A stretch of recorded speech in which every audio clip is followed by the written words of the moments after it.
नमः शिवाय। मेरे प्रिय सभी भगवत भक्त, आज सुंदर कलकल करती हुई झरनों की धाराएं और प्रकृति का दृश्य, ये ही ब्रह्म का स्थूल रूप है।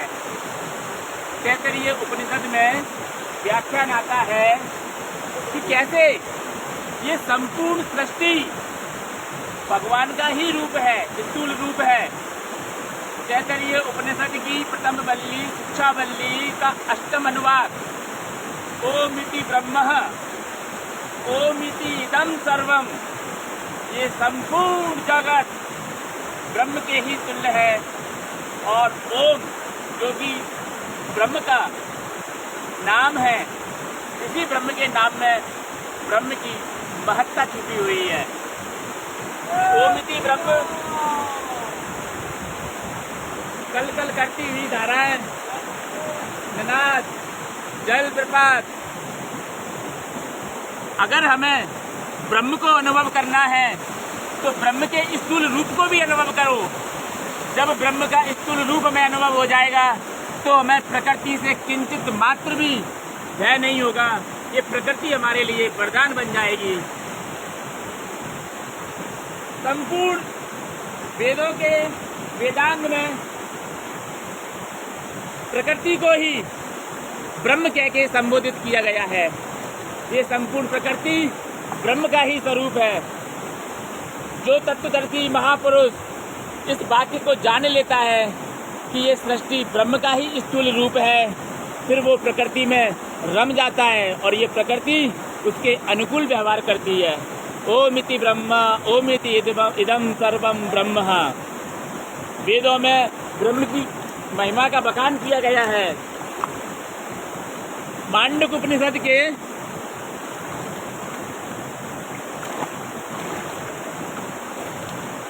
मांडुक्य उपनिषद में ओम की व्याख्या को बताया गया है कि कैसे ओम इस संपूर्ण सृष्टि में स्थूल रूप में, वैश्वानर रूप में व्याप्त है। सर्वम ब्रह्म, सब जगत में ब्रह्म ही व्याप्त है। इन वृक्षों में, इस जल की धारा में, इस पत्थर में, सब जगह ब्रह्म है। मुझ में, तुम में, संपूर्ण प्राणियों में, समस्त भूतों में ब्रह्म ही ब्रह्म है। ये ब्रह्म से ही सारी सृष्टि संचालित हो रही है। ब्रह्म का चैतन्य रूप जीवात्मा है।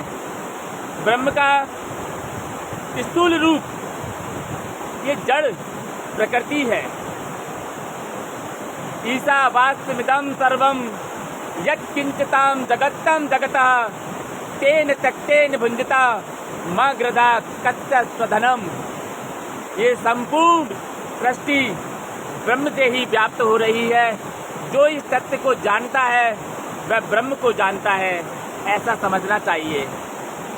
मेरे प्रिय भक्तगणों, मेरे हृदय प्रेमियों, ब्रह्म को जो व्यक्ति जान लेता है वह व्यक्ति फिर संपूर्ण सृष्टि में, संपूर्ण जगत में, सभी भूतों में एक समान व्यवहार करता है।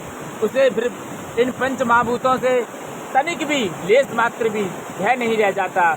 वो तो इन भूतों के साथ मस्ती से आनंदित होता हुआ सच्चित आनंद की अनुभूति करता है। ऐसा है ब्रह्म का ज्ञान, ब्रह्म की अनुभूति। मित्रों, ब्रह्म सूक्ष्म से भी सूक्ष्म है और ब्रह्म विराट से भी विराट है। ब्रह्म चलता भी है और ब्रह्म नहीं भी चलता है। तदे जति तन्ने जति तद दूरे तदवंत के तदंतरस्य। ब्रह्म अंदर भी है, ब्रह्म बाहर भी है। ब्रह्म सृष्टि का आधार है। श्रीमद् भागवत महापुराण में आता है कि वदन्ति तत्तत् विद्महे ब्रह्मेति परमात्मेति भगवान इति शब्दते। अर्थात कोई व्यक्ति उस ब्रह्म को भगवान के रूप में जानता है, कोई व्यक्ति उस ब्रह्म को परमात्मा के रूप में जानता है, कोई व्यक्ति उस भगवान को, ईश्वर को भगवान के रूप में जानता है, सगुण साकार के रूप में जानता है। ब्रह्म निर्गुण निराकार होकर के इस संपूर्ण सृष्टि में व्याप्त है, कण कण में व्याप्त है। ब्रह्म का ही उपदेश है सारी सृष्टि में। ब्रह्म से अतिरिक्त, ब्रह्म से भिन्न इस सृष्टि में कुछ भी नहीं है। ये जल मुझे बहा के ले जा रहा है। जल का प्रवाह बहुत अत्यधिक होने के कारण यहाँ पे हम ये देखिए प्रकृति अपने शांत अवस्था में है। पर्वत, वृक्षमालाएं, लताएं, वनस्पतियां, अगर इनका आपको आनंद लेना है,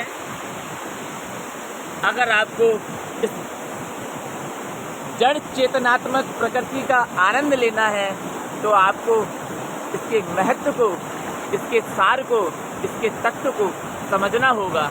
बिना समझे हम नहीं ले सकते इसका आनंद। ज्ञान ही वह साधन है, ज्ञान ही वह परम पुरुषार्थ है जिसके माध्यम से व्यक्ति भक्ति में प्रवेश करता है। भक्ति ही ज्ञान को सार्थक बनाती है। मित्रों, ये ऊपर जंगल से बहता हुआ झरना आ रहा है। पर्वतों के